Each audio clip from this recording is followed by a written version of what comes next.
यह कहानी प्रेमपुर नामक एक छोटे से गांव की है, जहां के लोग साधारण जीवन जीते थे। गांव के अधिकांश लोग किसान थे जो अपनी आजीविका के लिए बारिश की कृपा पर निर्भर रहते थे। इन्हीं में से एक थे सुरेश, एक मेहनती, ईमानदार, लेकिन अपनी किस्मत से हमेशा नाराज रहने वाला किसान। सुरेश बहुत मेहनत करता था, परंतु उसकी फसल कभी समय पर नहीं पकती, और जब पकती तो बारिश या सूखे की वजह से सब बर्बाद हो जाता। एक दिन वह सुबह सुबह अपने खेत पर पहुंचा।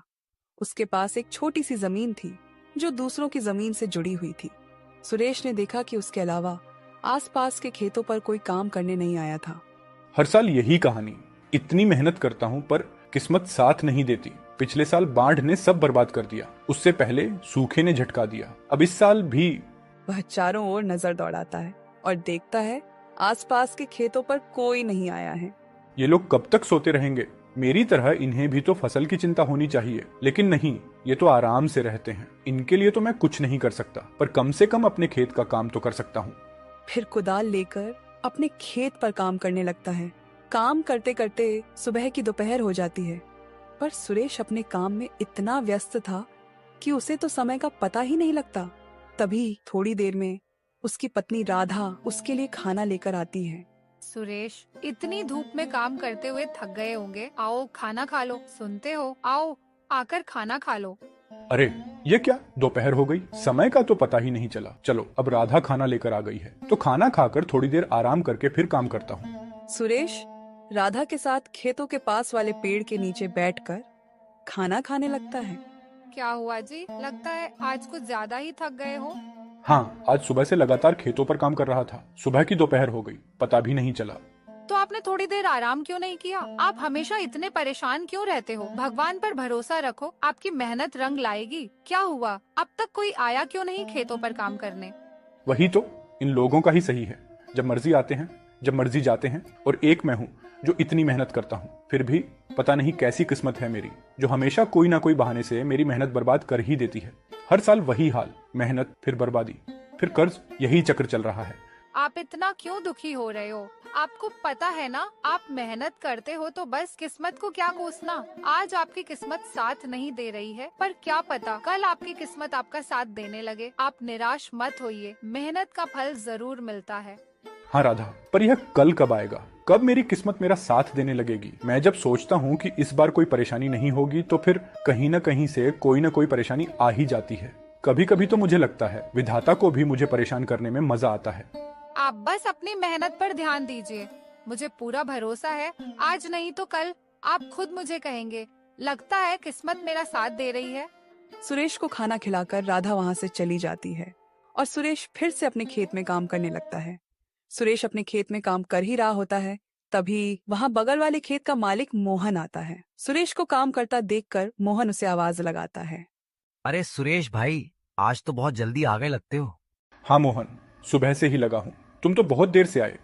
अरे भाई, मैं तो आराम से उठा, सोचा खाना खाकर ही आऊंगा, पर तुम्हारा चेहरा देखकर लगता है तुम बहुत परेशान हो। तुम्हें क्या हुआ है सुरेश भाई? खेत को देखकर लग रहा है तुम्हारा पूरा काम हो गया है, पर तुम्हारे चेहरे को देखकर लग रहा है काम अब तक शुरू भी नहीं हुआ है। नहीं भाई, ऐसी कोई बात नहीं है, वो बस अपनी किस्मत को लेकर थोड़ा परेशान था। क्या बताऊं मोहन, वही पुरानी बात, मेहनत करो फिर प्रकृति सब बर्बाद कर दे। अरे सुरेश भाई, कब तक अपनी किस्मत को कोसते रहोगे और कब तक किस्मत के भरोसे चलते रहोगे? अब किस्मत को कोसूं नहीं तो क्या करूं भाई? तुम तो जानते ही हो ना, पिछले साल बाढ़ आई, फिर सूखा पड़ गया था, और अब जब इस साल कोई प्रकोप नहीं है तो दिन ब दिन मंडी में अनाज के दाम गिर रहे हैं। भाई मुझे एक बात बताओ, हम दोनों के खेत एक दूसरे के अगल बगल में हैं, यानी तुम्हारे खेत में जो आफत आई होगी वही मेरे यहाँ भी हुई होगी, पर मैं तो नहीं कोस रहा अपनी किस्मत को। हाँ, मैं भी मानता हूँ कि किस्मत का साथ बहुत जरूरी होता है, पर सुनो भाई, मेहनत का फल जरूर मिलता है। कभी कभी हमें किस्मत को बदलने के लिए खुद कदम उठाने पड़ते हैं। मैं कुछ समझा नहीं भाई, जरा विस्तार से बताओ। सुरेश भाई, तुम खेती के अलावा क्या करते हो? मोहन भाई, मेरे पास खेती के अलावा और कोई काम नहीं है। अब मुझे तो हम हमेशा से अपनी जमीन पर ही निर्भर रहे हैं। देखो भाई, वह पहले का समय था जब खेती किसानी से तुम अपना और अपने घर वालों का पालन पोषण कर सकते थे, पर अब तुम्हें उसके अलावा भी कुछ करना पड़ेगा। मोहन भाई, खेती के अलावा क्या करूं? भाई मैं तुम्हें बताऊंगा नहीं, दिखाऊंगा। पहले तुम फटाफट से अपना सारा काम निपटा लो और मैं मेरे खेत का काम कर लेता हूँ। फिर मैं तुम्हें मेरे साथ अपने घर ले जाता हूँ, ठीक है? फिर थोड़ी देर बाद मोहन या सुरेश मोहन के घर जाने के लिए निकल पड़ते हैं। सुरेश भाई, तुम बहुत परेशान थे, इसीलिए मैं तुम्हें अपने साथ अपना यह राज बताने लाया हूँ। पर मैं जो तरीका तुमको बताऊंगा और घर पर जो चीजें तुम देखोगे वह तुम किसी और को नहीं बताओगे। तुम्हें जो दिखाने वाला हूँ उसकी मदद से तुम्हारी मेहनत कभी बर्बाद नहीं होगी, चाहे सूखा पड़े या बाढ़ ही क्यों ना आ जाए। मोहन भाई, तुम्हारा घर बाहर से तो किसी किसान का लग रहा था, पर इसके अंदर का माहौल तो किसी सेठ के घर जैसा है। भाई अभी तो कुछ नहीं है, मैं तुम्हें जो दिखाने वाला हूँ उसे देखकर तो तुम्हारे होश उड़ जाएंगे। मोहन भाई, तुम मुझे वह दिखा दो जो दिखाने लाए हो, क्योंकि तुम्हारी बातें सुन सुनकर अब मैं बेचैन होने लगा हूँ। ठीक है भाई, तुम यहीं रुको, मैं अभी वो सामान लाकर दिखाता हूँ। मोहन वहाँ से अपने दूसरे कमरे में चला जाता है और सुरेश वहीं रुककर इंतजार करने लगता है। मोहन भाई, ये क्या लाए हो अपने साथ? भाई इसी में तो है वो चीज जो तुम्हारी हर समस्या को दूर कर देगी। भाई यह क्या? ये तो चावल है। सुरेश भाई, ये कोई मामूली चावल के दाने नहीं है, ये मैंने चीन से मंगाए हैं। ये चीन से आए हैं नकली चावल, असली जैसे दिखते हैं लेकिन बनावटी। इन्हें अपने चावल में मिलाकर बेचो, 2 गुना मुनाफा।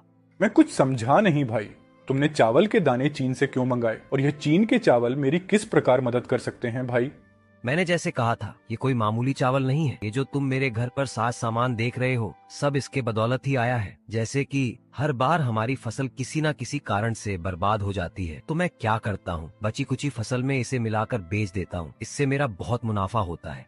मोहन भाई, ये चावल के दाने हमारे चावल के दानों से अलग है। हाँ भाई, क्योंकि ये चावल उगाए नहीं बनाए जाते हैं। ये चावल नकली है, पर इसको अगर हम दूसरे चावल में मिला दें तो किसी को पता नहीं चलता कि ये नकली चावल है और इसे बेचकर मुनाफा भी तगड़ा होता है। भाई पर यह तो गलत है। ऐसे नकली चावल कोई व्यक्ति खाएगा तो उसकी तबीयत खराब हो सकती है। ये तो लोगों के स्वास्थ्य के साथ खिलवाड़ है। हमें क्या, हमारा तो फायदा हो रहा है। जब हमारी फसल बर्बाद होती है तो कोई हमारा नुकसान नहीं पूछता। हमें तो इसे बेचकर मुनाफा मिलेगा, हम उसमें खुश। हम दूसरों की क्यों सोचें? जब हमारी फसल खराब हो जाती है, हमारे घर वाले भूखे मरते हैं तो कोई पूछने आता है क्या? तो हम क्यों दूसरों की सोचकर अपना नुकसान कराएं? नहीं भाई, यह गलत है। मैं अपने फायदे के लिए किसी की जान से नहीं खेल सकता। भले ही मैं कितनी भी तकलीफ में क्यों ना रहूं, पर मैं किसी और की जान के साथ खिलवाड़ नहीं कर सकता। नहीं मोहन, मैं ऐसा नहीं कर सकता। मैं अपने ईमान से नहीं खेलूंगा। सुरेश भाई, एक बार फिर सोच लो। ये चावल तुम्हें बहुत अमीर बना सकते हैं, और तो और इनके होते हुए तुम्हें अपनी फसल की ज्यादा चिंता भी नहीं करनी होगी। जितना भी हुआ बाकी का यह संभाल लेंगे। सुरेश मोहन के घर से निकल जाता है। सुरेश फिर से परेशान होकर अपने घर की तरफ चल पड़ता है। चलते चलते सुरेश परेशान हालत में एक पेड़ के नीचे आकर बैठ जाता है। अब क्या करूं? मैं अपने नसीब को कोसूं या नहीं? कुछ देर पहले तक लग रहा था कि मुझे कोई नई राह मिल जाएगी जो मेरी किस्मत को बदल देगी, पर आखिर हुआ वही। फिर मेरी किस्मत दगा दे गई। अब मैं क्या करूं? आखिर कब तक इस किस्मत को कोस कर काम चलाऊंगा? तभी वहाँ पास से एक पंडित जी गुजर रहे होते हैं और सुरेश को इतना परेशान देखकर उसके पास चले जाते हैं। क्या हुआ बेटा, इतने परेशान क्यों हो? नहीं पंडित जी, कोई परेशानी नहीं है। देखो बेटा, मुझसे छुपाकर क्या करोगे? तुम बहुत परेशान हो। कोई तकलीफ है तो मुझे बताओ, शायद मैं तुम्हारी कोई मदद कर सकूं। क्या सोच रहे हो बेटा? बोलो, क्या परेशानी है? एक परेशानी तो है पंडित जी। मैं मेरी किस्मत से परेशान हूँ। मुझे ऐसा लगता है वह मेरा साथ कभी नहीं देती है। पंडित जी, मैं एक मामूली किसान हूँ जिसका सारा संसार खेती बाड़ी पर निर्भर है, और मैं पूरी ईमानदारी से अपने खेत पर काम करता हूँ, पर मेरी किस्मत कभी साथ नहीं देती है। कभी बारिश मेरी फसल खराब कर देती है, कभी सूखा पड़ जाता है, और किसी साल फसल बच गई तो उस साल मंडी में फसल की दाम कम हो जाती है। पंडित जी, मेरे पुश्तैनी किसानी ही करते आ रहे हैं, और फिर मैं किसानी कैसे छोड़ दूं? और किसानी छोड़ना तो कोई तरीका नहीं है ना पंडित जी। इसी तरह अगर हर किसान परेशान होकर किसानी छोड़ दे तो लोग तो भूखे मर जाएंगे। बेटा, तो जिस तरह तुम परेशान हो उसी तरह तुम्हारे साथ वाले किसान भी तो परेशान होंगे। तो तुम सारे मिलकर कोई उपाय ढूंढो। शायद सारे लोग मिलकर कुछ सोचें तो तुम सभी की समस्या दूर हो जाए। पंडित जी, मेरे अगल बगल वालों में से तो कुछ ने दूसरा रास्ता चुन भी लिया है, खेती से पैसे बनाने का। तो तुम उनसे पूछो और उनका तरीका अपना कर देखो, शायद तुम्हारा भी काम बन जाए। पंडित जी, मैं वह रास्ता नहीं चुन सकता, मुझे वह सही नहीं लगा। क्यों बेटा, ऐसा क्या कर रहे हैं वह जो तुम्हें सही नहीं लग रहा है? पंडित जी, मेरे जान पहचान में एक किसान भाई बहुत गलत काम कर रहे हैं। क्या गलत कर रहे हैं, जरा मुझे भी बताओ तो। पंडित जी, आज मैं सुबह उनसे मिला था और आपकी तरह मुझे परेशान देखकर उन्होंने भी मेरी मदद करने की सोची। उनकी भी खेती का काम है जो हर साल मेरी तरह कुछ ना कुछ कारणों से खराब हो जाती थी, तो उन्होंने एक नया उपाय सोच लिया है, बचे कुचे अनाज के साथ पैसे कमाने का। पंडित जी, उन्होंने चीन से चावल मंगा लिया है और वह उन्हें अपने बचे हुए चावल के दानों में मिला देते हैं, जिसे बेचकर वह बहुत पैसे कमा रहे हैं। हाँ तो बेटा, इसमें क्या गलत है? तुम भी चीन से मंगा लो और उन्हीं की तरह बेचो, नहीं? पंडित जी, आप शायद समझे नहीं, वो चावल जो चीन से मंगाए हैं वो मामूली चावल नहीं है, क्योंकि उन्हें उगाया नहीं बनाया जाता है। क्या कहा बेटा? चावल जिन्हें उगाया नहीं बनाया गया है, यानी वह नकली चावल है? हाँ पंडित जी, वह चावल नकली होते हैं और उन्हें अगर अपने चावल के दानों में मिला दो तो पता ही नहीं चलता कि नकली कौन सा है और असली कौन सा। पंडित जी, इसीलिए तो मैंने वो रास्ता नहीं चुना, क्योंकि मैं अपने फायदे के लिए किसी की जान नहीं ले सकता, भले ही इसके लिए मुझे और कितना भी परेशान क्यों ना होना पड़े। वाह बेटा, क्या खूब बात कही तुमने। तुमने अच्छा किया वह रास्ता नहीं चुनकर, क्योंकि अभी तो तुम्हें शायद फायदा हो भी जाता, पर बाद में तुम्हें तुम्हारी गलतियों पर पछताना पड़ता। हाँ बेटा, हमारी गलतियों की सजा कभी कभी हमारे परिजनों को भी भुगतनी पड़ती है। बेटा, तुमने सही फैसला लिया, नेकी का फल जरूर मिलता है। पंडित जी, अब आप ही बताइए, आखिर मैं क्या करूं? मेरी किस्मत के तारे में कैसे सुधार आए? आखिर मेरा भी परिवार है, मुझे उनका भी तो सोचना पड़ेगा। बेटा, तुम मेरा एक काम करो तो मैं तुम्हें इस समस्या से बाहर निकलने में मदद करूंगा। बेटा, तुम्हें कुछ ज्यादा नहीं करना है। तुमने कहा ना तुम्हारा भी परिवार है, तो तुम्हें बस उनसे जाके यह चीन के चावल वाली बात बतानी है, क्योंकि तुमने अपना सोचकर मना कर दिया। पर क्या तुमने अपने परिवार वालों से पूछा? तो एक बार उनसे पूछकर देखो उनका इस बारे में क्या कहना है। फिर कल सुबह तुम मुझे यहीं मिलना, मैं तुम्हारा इंतजार करूँ। फिर क्या था, सुरेश वहाँ से अपने घर के लिए निकल जाता है। सुरेश घर पहुँचते ही सबसे पहले अपनी पत्नी राधा को आवाज लगाकर बुलाता है। राधा, मैं खेत से आ गया हूँ, जरा यहाँ आना, तो तुमसे एक जरूरी बात करनी है। हाँ बोलिए, आपने मुझे बुलाया, बोलिए क्या बात करनी है। राधा, तुम तो जानती हो हमारी खेती से कुछ समय से हमें कोई मदद नहीं मिल रही है। आज तुम्हारे जाने के बाद मेरे साथ एक घटना हुई जिसके बारे में मुझे तुम्हें बताना है। आज जब तुम चली गई, तुम्हारे जाने के बाद वहाँ मेरे एक किसान भाई आए और मुझे परेशान देख उन्होंने मुझे मेरे परेशान होने का कारण पूछा, तो मैंने सारी बात बता दी। पर गौर करने की बात यह है कि जो हाल मेरा था कुछ वैसा ही हाल उनका भी था, पर उन्होंने इस परेशानी से निकलने का एक रास्ता ढूंढ लिया है। क्या बात है, कौन है वह? और आप उनसे वह तरीका क्यों नहीं पूछते? इससे आपकी भी समस्या दूर हो जाएगी। कौन है?